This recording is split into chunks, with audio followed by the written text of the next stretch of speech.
seorang koruptor sebagai pertanggungjawaban moral. Saya mau minta klarifikasi, ini tanggung jawab siapa? Bapak malu nggak sih? Apakah saya dengar permintaan maaf yang benar terjadi? Seolah-olah menjadi korban.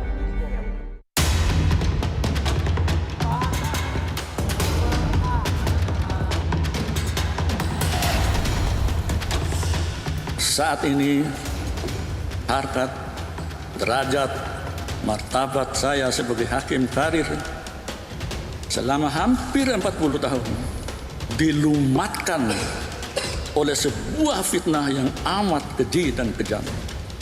Tetapi saya tidak pernah berkecil hati dan pantang mundur. Di mana ada shame culture, tidak usah saya terjemahkan shame culture ya.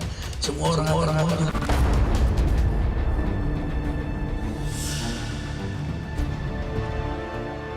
Prahara etika mantan Ketua Mahkamah Konstitusi Anwar Usman kian memanas. Alih-alih tunduk pada putusan Mahkamah Kehormatan MK, adik ipar Presiden Jokowi ini malah menilai putusan dirinya yang terbukti melanggar kode etik berat adalah fitnah yang keji. Saya tidak akan mengorbankan diri saya, martabat saya, dan kehormatan saya demi meloloskan pasangan calon tertentu. Lagi pula, perkara pengujian undang-undang hanya menyangkut norma, bukan kasus konkret. Saya menyayangkan bahwa sikapnya justru tadi makin menunjukkan bahwa beliau tidak mengerti apa itu konsep conflict of interest, benturan kepentingan. Ya. Masih mengatakan yang diuji norma. Padahal kalau kita baca peraturan MK nomor 6 tahun 2009-nya mengatakan hakim harus mengundurkan diri jika terkait dengan keluarga perkaranya, kepentingan putusannya. Tak hanya dinilai sebagai putusan yang tak sesuai harapan karena tak memberhentikan Anwar Usman sebagai hakim Mahkamah Konstitusi, putusan MK 7 November lalu juga tak menyentuh perkara nomor 90 yang menyangkut Gibran. Merespons besarnya tuntutan publik agar perkara nomor 90 harus dibatalkan karena terbukti penanganannya melanggar kode etik, mantan Ketua Mahkamah Agung yang juga Guru Besar Hukum Tata Negara UNPAD, Bagir Manan, menyarankan agar dilakukan retrial atau pengulangan suatu perkara dengan membawa bukti baru atau novum. Kalau kita sampai pada kesimpulan putusan ini mesti dibatalkan, mesti ditinjau kembali, maka harus dicari alat-alat hukumnya. Di dalam peradilan umum kita mengenal yang namanya peninjauan kembali. Unsur peninjauan kembali adalah ada novum, ada fakta-fakta baru gitu ya. Prosesnya bagaimana? Saya mengatakan satu-satunya jalan adalah retrial. Retrial berarti kita harus mulai perkara baru dengan segala unsur-unsur yang baru. Adapun Jimli menilai mengubah perkara nomor 90 pemberlakuannya tidak di masa menjelang Pilpres saat ini. Tapi ya kan, aturan main mengenai pemilunya sudah jalan sekarang ini. Pilpresnya sudah berlangsung, tahapannya sudah jalan. Jadi kalau nanti ada perubahan lagi undang-undang sebagaimana diajukan oleh mahasiswa itu berlakunya nanti 2029. Akan dipergunakan sebesar-besarnya untuk seluruh rakyat Indonesia.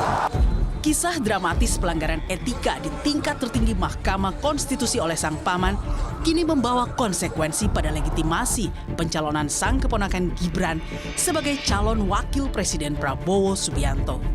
Ada Kartu Indonesia Pintar, ada PKH. Publik mempertanyakan, bagaimana mungkin pencalonan Gibran legitimate bila putusan yang sukses membawa Gibran meloncat ke ajang Pilpres kini terbukti adalah hasil dari sebuah proses yang cacat secara moral dan etika. Saya sudah bersama Ketua Majelis Kehormatan Mahkamah Konstitusi, Profesor Jimli Asyidiki. Prof, terima kasih sudah di Rosi. Terima kasih juga diundang. Nama Anda populer sekali. Setelah terpilih menjadi Ketua MK dan kemudian putusan yang Anda bacakan pada hari Selasa kemarin. Prof, saya mau masuk dulu karena hari ini, hari Kamis 9 November, Mahkamah Konstitusi akhirnya memilih ketua yang baru dan terpilihlah Profesor Suhartoyo. Saya mau tanya dulu apa pandangan Prof Jimli soal pemilihan ketua Mahkamah Konstitusi yang baru ini?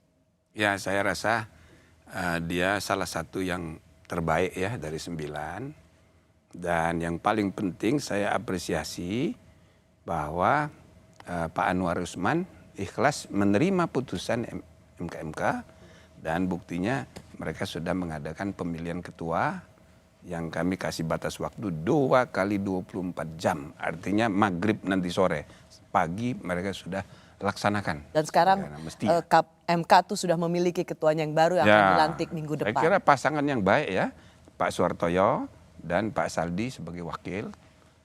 Jadi mereka hanya memilih ketua saja. Sebenarnya Insya Allah ini akan lebih baik dan memulihkan pelan-pelan. Prof, sebenarnya kan nama yang juga diunggulkan adalah Profesor Saldi Isra. Tetapi ternyata yang kemudian mencuat atau dipilih itu adalah Profesor Suhartoyo. Yang kebetulan juga dipilih dari Hakim Mahkamah Agung. Iya. Pak Anwar Usman itu juga dipilih dari Mahkamah Agung. Apakah memang tidak memilih Saldi Isra yang selama ini banyak dijagokan, diunggulkan, dan memilih hakim dari Mahkamah Agung itu untuk menjaga nama baik Mahkamah Agung yang hakimnya baru dipecat dari ketua MK? Ya, itu analisa politik internal ya. Saya mungkin aja, tapi kalau menurut saya pertama ada ide supaya Pak Saldi naik, lalu Suhartoyo menjadi wakilnya. Tapi kan kita tidak ikut campur ya bagaimana mereka bermusyawarah. Dan menurut saya memang Pak Suhartoyo itu salah satu dari 9 hakim itu yang terbaik, yang tidak punya masalah. Dilihat dari rekam jejak putusannya. Ya, sehingga dia tidak selalu sama dengan ketua dalam membuat putusan. Pendapat-pendapatnya juga sering disenting. Dan saya dengar sebelum dibentuknya MK yang dipertimbangkan untuk masuk menjadi anggota MK dari unsur dalam, itu 2, Pak Wahidudin Adam atau Suhartoyo. Ini jadi memang dua-duanya pembuktian tentang integritas ya, dan saya rasa kualitas paling sebagai sedikit seorang hakim yang dapat laporan mereka berdua ini. Ya, Prof, saya mau masuk soal MK yang Prof Jimli pimpin. Saya mau masuk dulu karena setelah itu ada semacam perlawanan dari Pak Anwar Usman yang mengatakan bahwa pembentukan MK ini adalah politisasi dan sebenarnya skenario yang sudah didesain sejak awal. Ini kata mantan Ketua MK Anwar Usman. Sesungguhnya saya mengetahui dan telah mendapatkan kabar bahwa upaya untuk melakukan politisasi dan menjadikan saya sebagai objek di dalam berbagai putusan Mahkamah Konstitusi dan putusan Mahkamah Konstitusi terakhir maupun tentang rencana pembentukan Majelis Kehormatan MK. Namun, meski saya sudah mendengar ada skenario yang berupaya untuk membunuh karakter saya, tetapi saya tetap berbaik sangka. Saya tetap memenuhi kewajiban saya sebagai Ketua MK untuk membentuk Majelis Kehormatan Mahkamah Konstitusi sebagai bentuk tanggung jawab amanah jabatan yang diembankan kepada saya selaku Ketua Mahkamah Konstitusi. Saya minta klarifikasi dari Prof Jimli, betulkah memang sudah ada desain awal untuk membentuk MK, Prof? Ya mungkin juga, saya tidak tahu ya, kita kan orang luar. Meskipun saya pendiri, tapi kan kita tidak bisa ikut campur masalah dalam tanda petik ya, politik internal Saya rasa maksudnya itu politik internal bersembilan itu. Tapi tidakkah kemudian Prof. Jimli menjadi bagian dari politisasi internal itu? Saya diminta itu sebulan sebelum pelantikan pembentukan MK. Saya dengar mereka bilang 9 hakim sudah sepakat meminta saya. Tapi saya berusaha untuk menolak. Saya bilang yang lain aja karena saya kan di DPD. Oke, Prof. Dan, kalau begitu saya ingin mencoba mempertanyakan apa yang menjadi bahan perlawanannya mantan ketua MK, yaitu memang MK ini dibikin sebagai upaya politisasi untuk berusaha membuat dirinya menjadi ketua MK yang seolah-olah bersalah, padahal dia sudah melakukan pengabdiannya dengan baik. Iya. Padahal sebenarnya begini, sejak di undang-undang tentang MK yang baru gitu ya, memang diatur ditentukan ada majelis kehormatan dan sifatnya permanen, diaturnya begitu. Kemudian peraturan Mahkamah Konstitusi untuk menjabarkan tentang MK itu sudah terbit bulan Februari, ya kan? Nah, isu mengenai usia calon presiden ini kan sudah 3 bulan, sehingga Profesor Denny Indrayana itu menyampaikan laporan pertama kali bulan Agustus. Ya kan? Nah, mereka baru mengadakan rapat untuk memilih, ya kan, menentukan saya diminta itu bulan September. Oke, artinya Prof. Jimli maksud saya begini, menjawab bahwa karena MK ini dikatakan oleh Pak Anwar Usman adalah sudah didesain dari awal untuk pembunuhan karakter seorang ketua MK. Ya didesain dari awal benar di undang-undang. Cuma untuk membunuh karakter mungkin itu begini, saya rasa siapapun ya yang mengalami seperti Pak Anwar itu kan secara psikologis ya kan reaksi pertamanya itu nggak terima. Itu manusiawi saja. Tapi dari statement beliau itu saya perhatiin tidak ada satupun kata-kata yang mengatakan tidak menghormati dan keharusan menjalankan putusan MK. Nah, buktinya sekarang dia ikut dalam tetapi ada kalimat juga pantang mundur. Apakah ini artinya pantang mundur, dia tidak akan mengundurkan diri sebagai hakim konstitusi, ada desakan untuk mundur, artinya pantang mundur dia akan stay di Mahkamah Konstitusi? Ya bisa juga begitu, bisa juga. Tapi bisa juga bukan soal jabatan ya. Jadi dari anggota pokoknya tidak akan mundur karena desakan itu tadi. Ya. Tapi kan setelah dia dipecat tidak lagi atau ketua. diberhentikan sebagai ketua MK, maka seorang Anwar Usman hanya sebagai hakim konstitusi. Hakim biasa. Atas desakan supaya ia mundur, itu ia menjawab desakan itu dengan mengatakan pantang mundur, ya, saya tetap rasa menjadi begitu. hakim konstitusi. Tapi sebenarnya Pak Prof. Jimli ini sebenarnya seorang ketua MK yang telah disidang terbukti berbuat atau melakukan pelanggaran berat, sebenarnya harusnya dipecat. Kalau menurut dissentingnya Pak Bintan Saraghe itu diberhentikan tidak hormat dari anggota. Oke, dan seharusnya karena memang ketentuan PMK dan itu. bagi Pak Jimli sendiri harusnya memang ketua MK yang terbukti melakukan pelanggaran berat secara etik, mempengaruhi hakim yang lain, cacat moral. Apakah memang seharusnya ketua MK ini tidak saja dipecat jadi ketua MK, tapi juga diberhentikan sebagai hakim konstitusi? Ya bisa begitu. Harusnya begitu. Tapi kan kita bermusyawarah nih bertiga. Kesimpulannya, waduh, kalau ini diberhentikan tidak hormat dari anggota, maka di peraturan PMK itu ada ketentuan mengenai banding. Jadi ketua MK, putusan MK tidak final, gitu loh. Nah, sedangkan yang kita masalahkan ini atau yang diberhentikan ini sedang menduduki jabatan ketua, dia yang akan membentuk majelis banding. Ya. Sehingga bisa saja putusan MK diubah oleh majelis banding. Jadi tidak menimbulkan kepastian. Nah, pertimbangannya kalau sampai di situ dulu ya. Prof. Jimli. Artinya memang tidak ada instrumen yang memadai untuk memastikan dia dipecat, tetapi kemudian tidak ada hak untuk banding, gitu kan? Ya, eksplisit dalam peraturan Mahkamah Konstitusi dia harus diberi hak untuk membela diri dalam kalau majelis. dipecat. Kalau dipecat tidak hormat dari anggota. Nah, jadi jalan tengahnya ya tidak efektif kalau begitu. Ya putusan MK harus berlaku mengikat dan final. Jadi untuk Prof. Jimli dan satu hakim etik lainnya ingin mengatakan bahwa yang penting dipecat dulu sebagai ketua MK. Ya, bahwa kemudian dia mengundurkan diri, itu bukan urusan kita. Itu kan soal rasa malu misalnya. Kan bisa saja dengan dorongan dari berbagai pihak dia mengundurkan diri. Tapi bukan MK yang memutus, kesadaran sendiri. Nah, tapi tadi kan sudah dijawab, tidak akan mundur. Kira-kira maksudnya tidak mundur dari anggota. Tidak akan mundur Dan sebagai hakim konstitusi. Nggak apa-apa. Prof. Jimli, dari pembelaan atau yang kami berikan judul sebagai perlawanan seorang Ketua Mahkamah Konstitusi Anwar Usman itu adalah, ia tidak merasa ada pelanggaran etik dalam hal ini, tidak ada benturan kepentingan. Jadi ia justru merasa ia dicari-cari kesalahannya. Prof. Jimli bagaimana menjawabnya? Karena ia tidak di mananya benturan kepentingannya.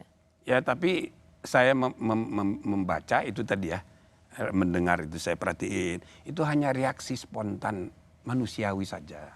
Tapi tidak ada kata-kata bahwa dia tidak menghormati putusan MK. Persis.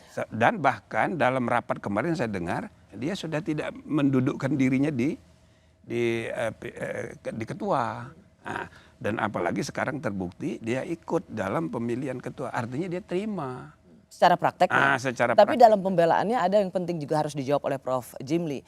Yaitu misalnya dia mengatakan soal praktek benturan kepentingan. Di mananya benturan kepentingan? Karena selama ini dari MK dari tahun ke tahun, dimulai dari Prof. Jimli sebagai ketua MK, juga sudah punya jurisprudensi soal ini. Ya. Kita dengar kata-kata dari mantan ketua MK Anwar Usman.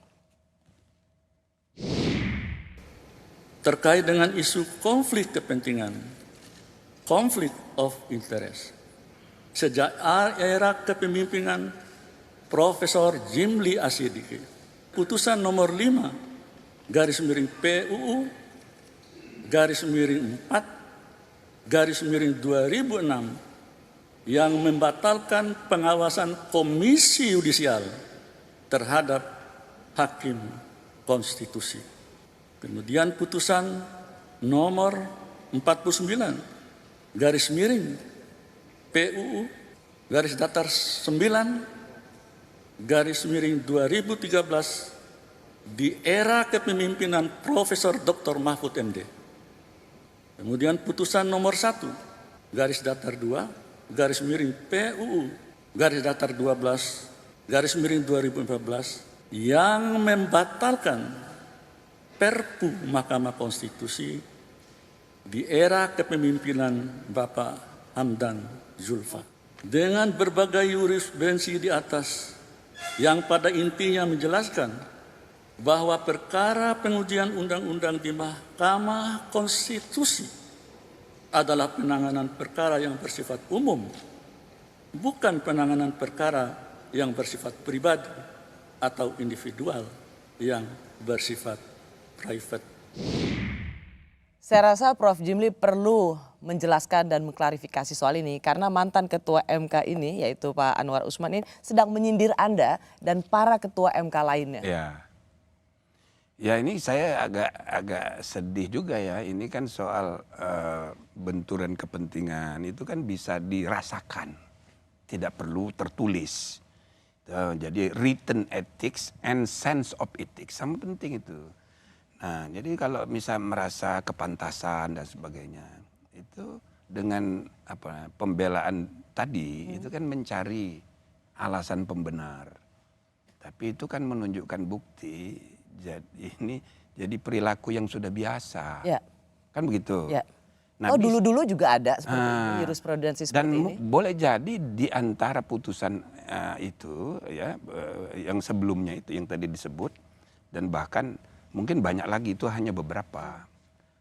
Barangkali benar. Misalnya putusan mengenai perpanjangan usia dari MK. Itu kan menyangkut kepentingan pribadi. Betul. Ya kan? Ini semacam itu disebut oleh para pakar konstitusi sebagai gratifikasi pasal. Ya, nah jadi tapi waktu itu sudah diributkan oleh masyarakat, tapi kan tidak sebesar kasus sekarang. Nah, artinya ini sudah jadi kebiasaan yang dibiarkan. Maka itulah dalam salah satu putusan MK itu teguran kolektif terhadap 9-9-nya. Ya, itu satu hal Prof, maaf Ya, ya. Prof. Tetapi kan ia juga menyebut nama Prof Jimli. Jadi sejak MK ini didirikan oleh Ketua MK yang pertama, benturan kepentingan itu juga ada. Kalau misalnya kita lihat contoh soal yang disebutkan oleh mantan Ketua Undang-undang MK ini, KY. soal KY, bagaimana putusan Prof Jimli itu menghapus kewenangan Komisi Yudisial di Mahkamah Konstitusi. Nah itu kan juga tentang diri sendiri atau tentang institusi MK. Gimana menjawabnya Prof? Ya itu selalu dibicarakan, banyak yang salah paham. Harus dibedakan kepentingan institusi bernegara dengan kepentingan pribadi. Yang kita bicarakan konflik kepentingan itu adalah pribadi, bukan institusi. Misalnya kami membatalkan pasal 50 Undang-Undang MK, undang-undang sendiri. Ya. Yang membatasi undang-undang yang boleh diuji oleh MK, undang-undang sesudah tahun 99. Ya. Nah, itu kita batalkan. Oke. Lalu orang mengatakan, waduh ini MK membuat meningkatkan kekuasaan untuk diri sendiri. Iya, institusi, tapi bukan pribadi. Oke, tapi nah, KY sama. Ya, saya mau masuk juga logika pembelaan dari seorang Anwar Usman. Dia bilang begini, loh kalaupun ia ikut menentukan putusan soal batas usia capres-cawapres, itu bukan untuk dirinya sendiri, ada paslon lain yang bukan dirinya. Ya. Jadi dia juga melihat, loh kan ini bukan saya yang menikmati keuntungan. Ya, tapi kan di Sabta Karsa Hutama itu kan ada eksplisit disebut, apalagi di Undang-Undang Pokok Kekuasaan Kehakiman pasal 17 yang sering dikutip. Itu undang-undang kekuasaan kehakiman berlaku untuk semua hakim, kecuali pasal-pasal tertentu yang jelas bertentangan ya dengan Undang-Undang MK dan Undang-Undang Dasar karena kehususannya. Oke, mungkin secara konkret penjelasannya begini Prof. Anwar Usman ingin mengatakan bahwa kalaupun dia meloloskan usia 35 tahun itu atau yang sudah berpengalaman, mengapa tidak ada benturan kepentingan? Karena kan yang maju juga bukan dia, paslon yang lain. Jadi tidak merasa. Padahal di ruang publik itu sudah setahun lebih, itu fotonya Gibran diusung oleh PSI menjadi capres. Itu sudah di mana-mana. Mulai dari wali kota, itu kan. Nah, jadi isu Gibran menjadi calon wapres sudah lama. Dan mestinya hakim tidak boleh. Karena itu ponakannya sendiri. Ya, iya, dia kan harus merasa, waduh kalau gitu. Nah lain kalau keputusan MK itu mengatakan ini dikabulkan di bawah 40 tahun, tapi berlaku 2029, nah itu lain. Itu akan sujud syukur semua generasi muda itu, ya kan? Nah atau misalnya dia ikut memutus tapi hanya gubernur, berarti betul-betul tidak terkait dengan Gibran. Tapi ini kan terkait dengan Gibran karena bukan hanya gubernur seperti yang concurrent opinion, tapi juga kepala daerah, wali kota dan bupati. Jadi melihat bahwa tidak ada benturan kepentingan karena bukan yang memutuskan itu yang mengambil manfaat, meskipun yang mengambil manfaat itu adalah ponakan sendiri, itu tetap dianggap benturan kepentingan. Ya kalau menurut MK begitu. Dan walaupun pembelaannya sudah disampaikan. Mestinya saya tidak usah komentar lagi, sudah putusan final, mengikat dan sudah dilaksanakan pagi tadi. Ya kan? Kenapa saya menanyakan untuk publik penting saya kira untuk dijelaskan bahwa ini alibi justru menambah persepsi atau kesimpulan, aduh ini bermasalah ini orang. Secara pribadi maupun secara bersama-sama. Ada budaya yang tidak awas mengenai pentingnya, bahayanya benturan kepentingan. Jadi kalau sudah jadi budaya, waduh repot. Ya. Tidak ada batasan untuk tahu di mana standar etik itu. Dan kalau itu tidak diketahui memang sangat berbahaya. Baik, tapi Prof Jimli juga saya perlu tanyakan soalnya kan kemudian tahun-tahun lalu juga sudah ada benturan kepentingan, jadi saya cuma melaksanakan jurisprudensi. Jadi kebiasaan itu tadi. Atau mungkin penjelasannya adalah katakanlah itu sebuah putusan yang tidak benar begitu ya Prof ya. Tetapi bukan berarti itu wrongs make it one right atau kesalahan, ada beberapa kesalahan kemudian membuat itu menjadi satu kebenaran. Baik. Meski sudah terbukti melanggar kode etik berat, Anwar Usman tidak dicopot dari Hakim Konstitusi. Lalu apakah alasan Majelis Kehormatan MK mempertahankan seorang hakim yang terbukti melakukan pelanggaran berat? Fitnah yang dialamatkan pada saya terkait penanganan perkara nomor 90 garis miring PUU garis datar 21 garis miring 2023 adalah fitnah yang amat keji dan sama sekali tidak berdasarkan atas hukum dan fakta. Saya tidak akan mengorbankan diri saya, martabat saya, dan kehormatan saya demi meloloskan pasangan calon tertentu. Lagi pula, perkara pengujian undang-undang hanya menyangkut norma, bukan kasus konkret. Dan pengambilan putusannya pun bersifat kolektif kolegial oleh 9 orang hakim konstitusi, bukan oleh seorang ketua semata. Saya masih bersama Ketua Majelis Kehormatan Mahkamah Konstitusi yang juga Ketua Mahkamah Konstitusi pertama periode 2003-2008, Profesor Jimli Asyidiki. Prof, ada pertanyaan dari mantan Ketua MK. Keputusan MK ini kolegial, semua diputuskan bersama-sama, kok cuma dia yang kena sanksi berat? Ya, karena yang dilaporkan itu kan, pertama siapa yang dilaporkan? Dari 21 laporan, yang paling banyak Pak Anwar Usman sebagai ketua. Dan kedua, memang dalam putusan 90 itu, yang menentukan amar, konklusi, ya memang satu orang namanya.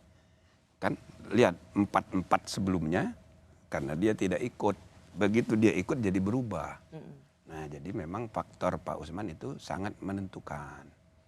Nah, tapi saya rasa apa yang tadi dibilang fitnah itu bukan tertuju kepada MK yang memfitnah. Tapi 21 pelapor itu banyak sekali, ya kan? Dan banyak tidak terbukti. Nah, jadi kita sudah tulis di dalam pertimbangan etika di dalam putusan MK itu, mana yang terbukti, mana yang tidak. Nah, yang tidak terbukti itu banyak yang ya, boleh dibilang fitnah.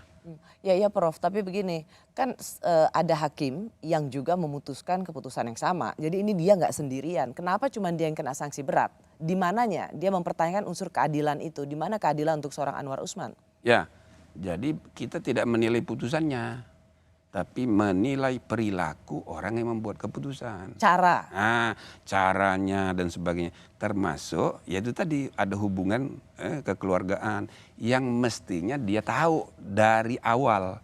Pertama, bahwa ini mestinya sudah dipahami bahwa ada konflik kepentingan. Yang kedua, kalau dia tidak mundur, ini akan menimbulkan sakwa sangka. Mudah sekali orang akan menuduh MK begini begitu gitu. Jadi mestinya memang dia mundur. Apalagi di undang-undang dia haruskan mundur dan di kode etik MK juga diharuskan mundur. Gitu anunya. Nah, kalau memang sudah ada terbukti melakukan pelanggaran berat secara etik, tidak berintegritas, dapat intervensi dan melakukannya, Prof, mengapa seperti ini masih dipertahankan sebagai hakim konstitusi? Ya itu di dalam penjelasan saya sebenarnya di putusan sudah ada waktu pertemuan pers saya juga sudah jelaskan biar tidak salah paham ya.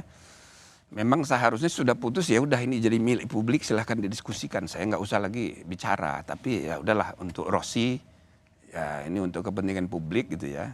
Jadi di peraturan MK yang kami sendiri dibentuk berdasarkan peraturan MK itu, ya kan, peraturan tentang Majelis Kehormatan Mahkamah Konstitusi yang dibentuk berdasarkan Undang-Undang MK. Di situ diatur mengenai majelis banding. Oke, jadi kembali lagi ke soal banding. Soal banding. Pertanyaannya jadi adalah kalau dia diberhentikan tidak hormat sebagai anggota, maka itu akan memberi hak kepada dia membuat majelis baru, ya kan? Yang dia ketuanya, berarti putusan MK ini tidak final, tidak langsung mengikat, dibanding dulu. Itu bisa berlarut-larut. Ya. Memang berapa lama Pak ya? Ya bisa aja sebulan. Oke. Ya kan? Bisa 2 bulan, tergantung. Tapi karena itu tidak final. Ya, tetapi poinnya buat Prof Jimli adalah karena ketua MK yang bermasalah ini masih bisa membentuk majelis kehormatan Iya, MK. karena putusan Dan MK hasilnya bisa tidak berbeda. final. Karena putusan MK tidak final kalau sanksinya yang paling berat itu. Nah, maka kita buat tafsir. Ini pun perbedaan pendapat di antara kami. Misalnya Pak Bintan bilang, oh tidak bisa kita ngarang-ngarang variasi dari putusan. Saya bilang bisa. Putusan pengadilan itu jangan terpaku pada yang tertulis. Teguran lisan, teguran tertulis, langsung loncat pemberhenti tidak hormat dari anggota. Jadi tidak ada langsung jomplang ini. Ya. Tidak ada variasi lain. Nah, ini kan kita harus progresif. Kalau bahasa fikihnya harus ijtihad. Nah, jadi kita harus merumuskan solusi. Solusinya gimana? Ya diberhentikan dari ketua. Dengan catatan-catatan. Satu, dia tidak boleh lagi mencalonkan diri jadi pimpinan. Ya. Pemilihan yang Pak pagi. Prof. Soeharto Ya yang kan? sudah terpilih. Kedua, dia tidak boleh menangani perkara PHPU, perselisihan hasil pemilu 2024. Biar clear, Prof. Jadi meskipun seorang Anwar Usman tetap sebagai hakim konstitusi karena ia mengatakan pantang mundur sebagai anggota, dia tidak diizinkan, tidak dibolehkan untuk menangani sengketa pemilu. Iya, karena pilpresnya itu diasumsikan paslon tidak berubah. Jadi karena cuma 3, ini saling ada berkait. Jadi sengketa pemilu tentang hasil pemilu, calon presiden. Tidak semuanya, hanya yang ada konflik kepentingan. Misalnya ada perselisihan hasil pileg yang ada kaitan dengan PSI yang juga ketua umumnya ponaan dia. Ya. Nah itu, tapi untuk yang lain tetap karena. Tapi siapa yang menentukan itu? Siapa yang menentukan bahwa seorang Anwar Usman boleh bersidang di kasus pemilu yang ini, tidak boleh ikut dalam kasus pemilu sengketa pemilu yang ini? Ya pertama kesadaran diri sendiri. Itu satu. Dikembalikan lagi pada seorang Anwar Usman. Yang kedua, kan sudah ada pimpinan yang baru. Ada ketua dan wakil ketua yang baru. Ya mereka bertanggung jawab waktu membagi perkara. Membentuk panel. Kalau dia membentuk panel itu kan harus ada SK. Kalau ketua yang baru ini membuat SK, ada panel ya Anwar Usman menangani perkara Pilpres, jadi dia melanggar putusan MK, berarti sang ketua bisa dilaporkan ke Majelis Kehormatan lagi. Jadi intinya apa yang sudah diputus oleh MK itu insya Allah dijalankan. Seperti yang paling berat ini pergantian ketua. Sudah dijalankan. Pertanyaan pagi penting ini. yang harus dijawab dengan secara clear supaya publik tidak kemudian mencurigai lagi sakwa sangka pada Mahkamah Konstitusi. Jadi meskipun seorang Anwar Usman masih sebagai hakim konstitusi, ia tidak diizinkan untuk menangani perkara atau sengketa pemilu yang terkait dengan calon presiden misalnya. Satu, yang kedua dengan partai yang ada hubungan keluarga tadi. Ya ketua umumnya. Itu kita tidak sebut eksplisit begitu, tapi itu ketua yang baru, wakil ketua yang baru sudah paham itu. Ya kan? Yang juga pilkada. Ya termasuk pilkada yang ada kaitan dengan konflik kepentingan. Dan jika ia masih menjadi bagian dari hakim konstitusi yang menangani perkara itu, maka ketua MK, wakil MK patut dipertanyakan dan bisa diuji lagi. Bukan dipertanyakan, bisa dilaporkan ke MK termasuk yang bersangkutan. Nah kalau MK-MK-nya ya boleh jadi bukan saya lagi nanti yang permanen ya. Kan mereka udah kena sanksi kolektif, enggak pada mau itu. Supaya apalagi saya kan sebagai mantan ketua MK, tentu kan susah mereka untuk ngatur-ngatur. Prof, jadi clear ya. Jadi insya Allah siapapun MK-MK-nya mereka terikat untuk menjalankan putusan MK ini. Baik, terima kasih Prof. Jika proses memutuskan perkara terbukti cacat prosedur, ada benturan kepentingan dan pelanggaran etik serta moral, apakah produk putusan MK masih bisa disebut produk legal? Putusan Majelis Kehormatan MK tidak mempunyai dampak apapun terhadap keputusan Mahkamah Konstitusi nomor 90 yang berkenaan dengan batas usia dan persyaratan calon wakil presiden. Karena itu kami beritahukan kepada seluruh masyarakat Indonesia tidak ada yang ragu sedikit pun bahwa pasangan ini berlayar dengan baik. Sebenarnya persoalannya bukan untuk menjegal Gibran, tapi untuk mencegah ada konstitusi yang diinjak-injak. Karena kita harus melihat konteksnya dulu. Jadi jangan dibawa ke mana-mana dulu nih. Konteksnya adalah ada suatu pertarungan politik, aturan mainnya udah jelas semua. Terus ada satu orang yang merasa bahwa ada satu aturan main yang menghalangi saya nih. Maka dia minta tolong supaya aturan main ini digantikan dulu melalui prosesnya benar. Forumnya maksud saya Mahkamah Konstitusi itu memang ada. Nah, tapi kan itu yang jadi persoalan dan kemudian terjadilah ini semua. Seandainya tidak ada seorang pun yang ingin mengganti hukum untuk kepentingannya, ini semua tidak akan terjadi. Saya masih bersama Ketua Majelis Kehormatan Mahkamah Konstitusi MKMK yang juga pendiri Jimli School of Law and Government, Profesor Jimli Asyidiki. Prof, kalau prosesnya bermasalah, artinya produknya juga bermasalah dong?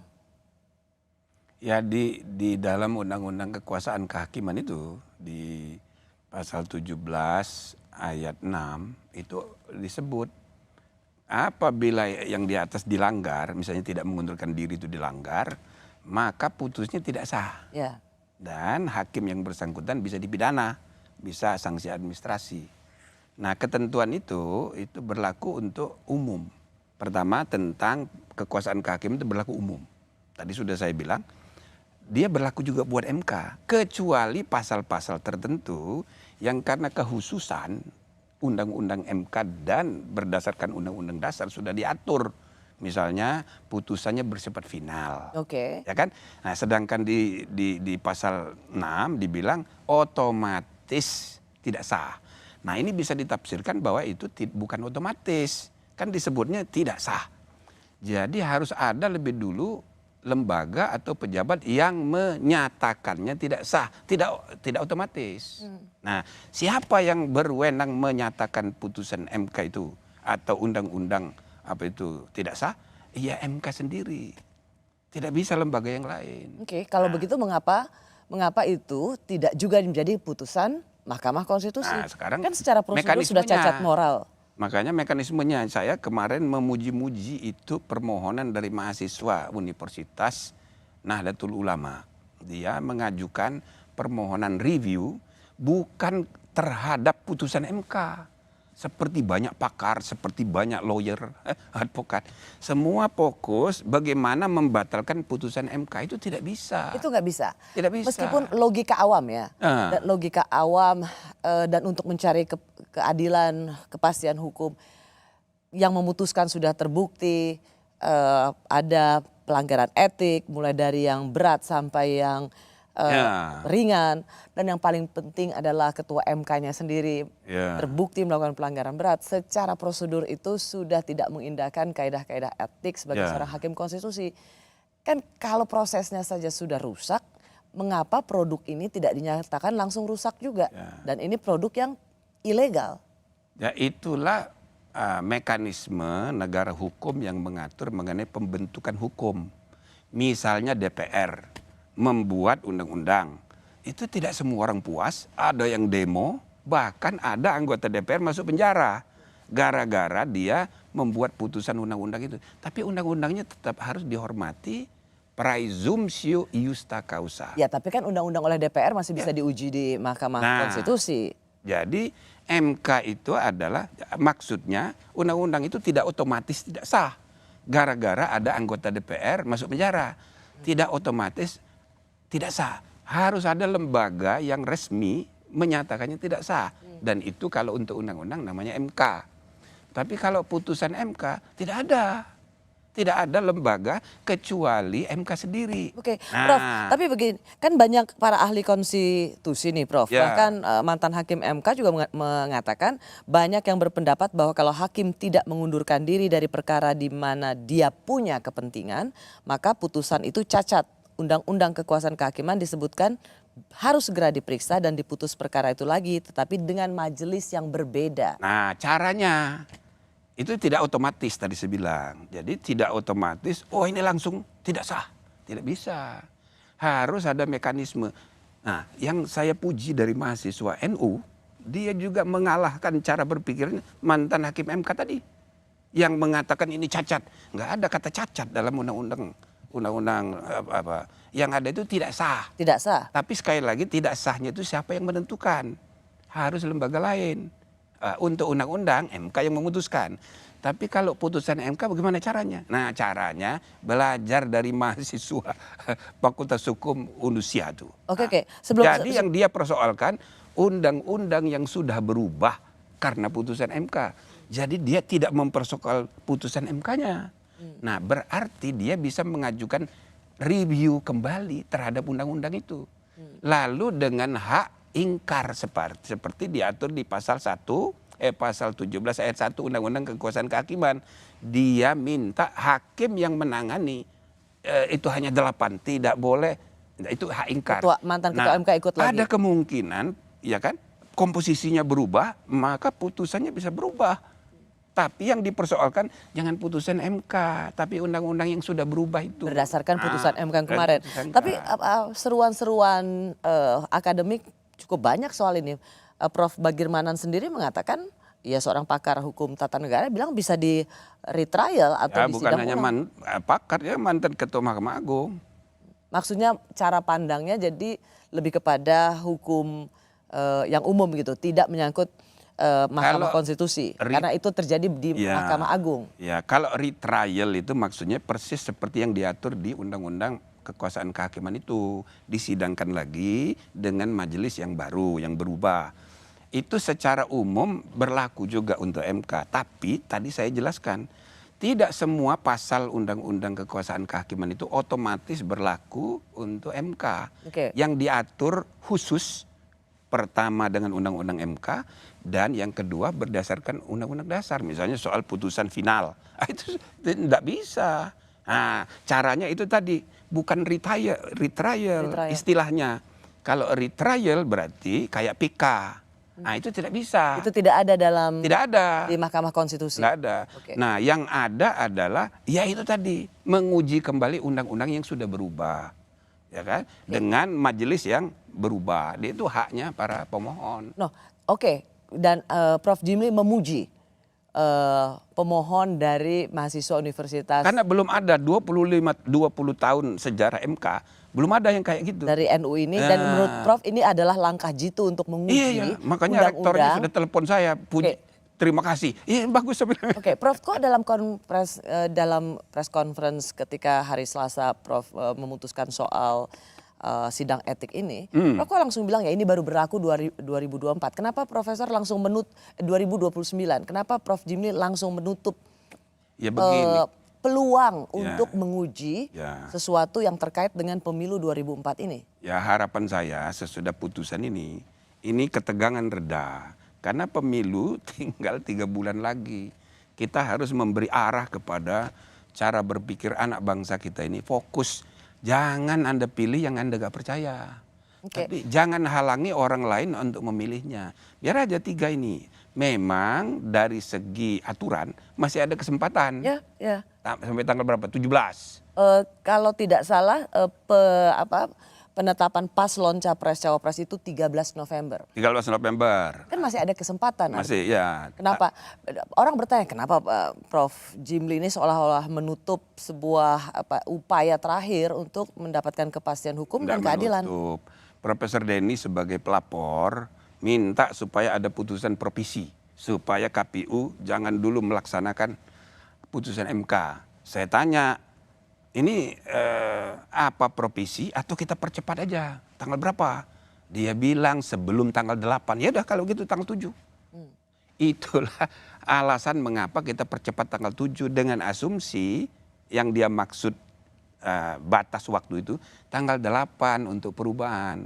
Kalau dia bilang tanggal 13, ya kita bikin tanggal 12 dong. Nah, itu kita kerja diberi waktu tugas MKM itu 30 hari. Tapi gara-gara Denny minta itu ada provisi dan dia setuju dipercepat, 2 minggu udah selesai nih. Nah, jadi masih 2 minggu lagi di tugas saya ini.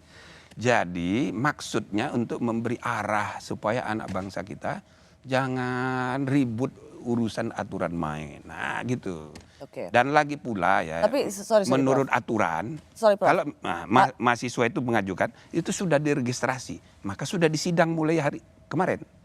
Nah, tapi itu kan baru sidang pendahuluan, masih ada waktu. Putusannya Dan nggak akan ngejar 13 tidak mungkin, November. tidak mungkin, supaya kita jangan memberi angin yang tidak segar kepada publik untuk terus mempersoalkan. Oke. Gitu. Tapi ada sebenarnya ada argumentasinya seperti ini, Prof. Nanti Prof bisa menjelaskan. Keinginan untuk menguji kembali uji formil misalnya yang dilakukan oleh Prof.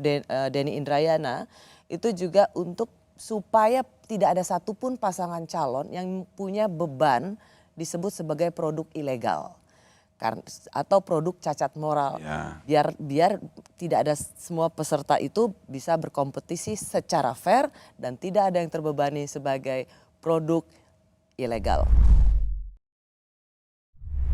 Saya masih bersama Ketua Majelis Kehormatan Mahkamah Konstitusi yang baru saja memutuskan Ketua MK Anwar Usman dipecat sebagai Ketua MK dan kini kita sudah punya Ketua MK yang baru.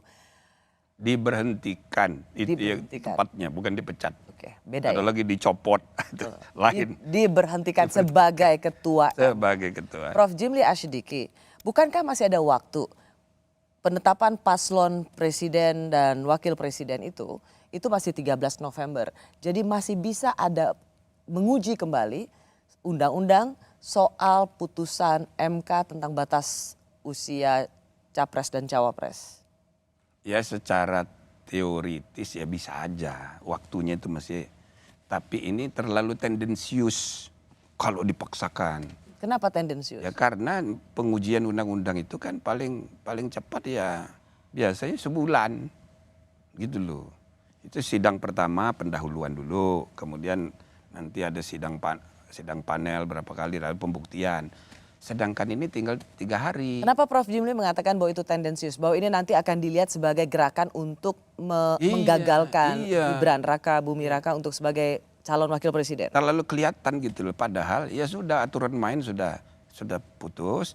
Silahkan jangan dipilih. Oke, tetapi bagaimana dengan argumentasi sebaliknya, Prof? Bahwa ini sebenarnya adalah keinginan untuk supaya tidak ada satupun pasangan calon presiden dan wakil presiden itu punya beban sebagai produk cacat konstitusi. Ya, ada pasangan calon presiden dan wakil presiden produk ilegal. Kan ini bagus juga untuk seorang Gibran bahwa dia punya beban itu udah diputuskan bahwa bisa jadi Mahkamah Konstitusi mengatakan ya ini boleh. Ya cuma ini jadi berlarut-larut bisa aja itu ya. Tapi pasti ini digoreng. Kalaupun putusannya itu tidak berlaku sekarang, itu pasti digoreng untuk kampanye negatif, kampanye hitam. Ya budaya kita ini masih kampanye hitam tuh masih marak. Jadi ini kita sebagai elit pemimpin harus mendidik publik, udahlah nggak usah yang kampanye hitam itu.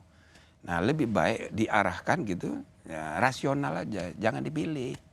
Nah, lagi pula ya 3 bulan itu pendek sekali. Saya khawatir ini ada konflik sosial yang nggak berkesudahan. Intinya sebenarnya Prof. Jimli mengatakan ya jangan berkepanjangan dengan polemik soal usia ini. Soal usia ini kan yang maju. itu sudah kita hukum, sudah kita kasih sanksi gitu kan. Jadi intinya biar hakim rakyat yang menentukan. Kalau menurut kita, waduh dengan gorengan isu ini popularitasnya menurun, ya kan berarti nanti rakyat akan memilih. Ya. Yang akan menang yang lain.